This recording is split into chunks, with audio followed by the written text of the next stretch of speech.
There was an old silver fox. It had lived so long that all the red had gone from its fur. Why had it lived so long? That is the story. The silver fox ate crawfish from the stream and mice from the field. It never bothered the other animals of the woods, nor did it go after the chickens at the farmer's house.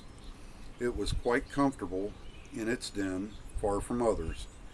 It trotted to and fro from place to place, its wary eyes always watching. It kept away from all things bad and was just a fox doing fox things away from the dangers of the world around it. But one day, a young wolf came to the woods where the fox lived, and as luck would have it, they soon crossed paths. Now, the wolf, being new here and still quite young, had made no friends as of yet, and when he saw the fox, he hailed him, and the fox answered his lonely call.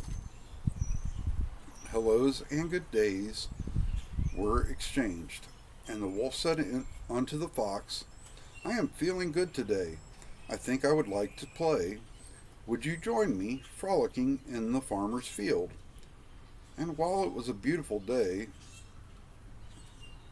the old fox decided to decline, and so, by himself, off went the wolf to frolic and play in the farmer's field. On the next encounter between the two, the fox was at the stream, fishing for crawdads, when the wolf happened by, without a care in the world, and made himself known to the old silver fox. The fox asked him, Did you have fun frolicking in the field? Oh, yes, replied the wolf. I played and played. I even caught a rabbit for my lunch. It was great fun. Until the farmer saw me. He yelled and screamed and throwing sticks and stones until I left the field and came back to the woods. Now, the fox knew there was probably more to that story than there was said. The fox had heard about the old farmer from the other woodland animals, and he knew the farmer would be on the watch for any critters too close to his farm, and the ones who didn't keep a respectable distance oftentimes did not return to the woods. The wolf noticed the fox fishing and snapping up crayfish, chomping them down for a nice little meal. The wolf walked to the water's edge and gave a try at snapping up the crayfish. The fox seemed to enjoy, and after several tries managed to snap one up, but having it by one of the claws instead of the tail, managed to get himself pinched right on the end of his very tender nose. Once he freed himself of the offending pincer, he became aware of the fox having a laugh at his expense. With a huff and a puff, the wolf said, Never mind this. Tonight I'll dine on chicken. Now the old silver fox, with wisdom in his ears and kindness in his heart, said, Oh no, don't do that. The farmer will not be so inclined to just throw sticks and stones, for he has ways that take creatures away from the woods. Never to return.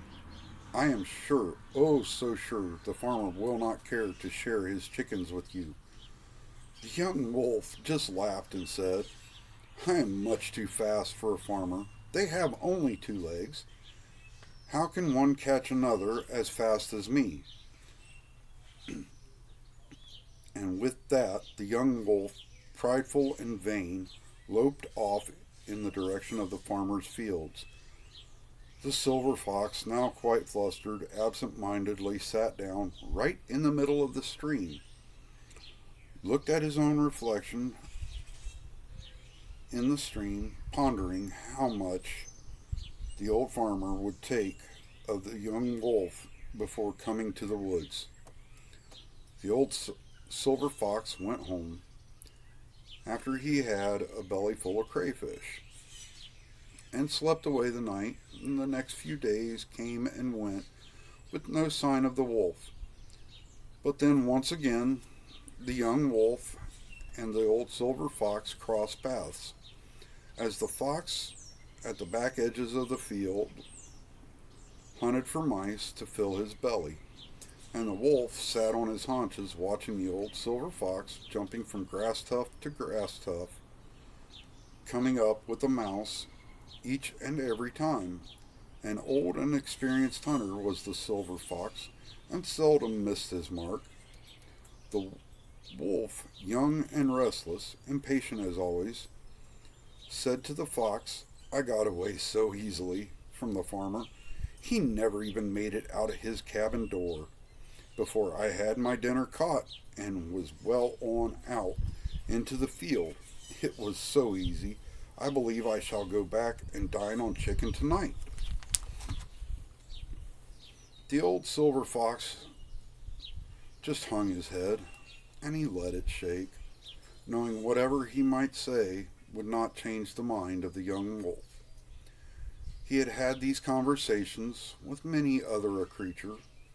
The wolf went off on his way down through the fields, jumping and playing, being a cocky nuisance.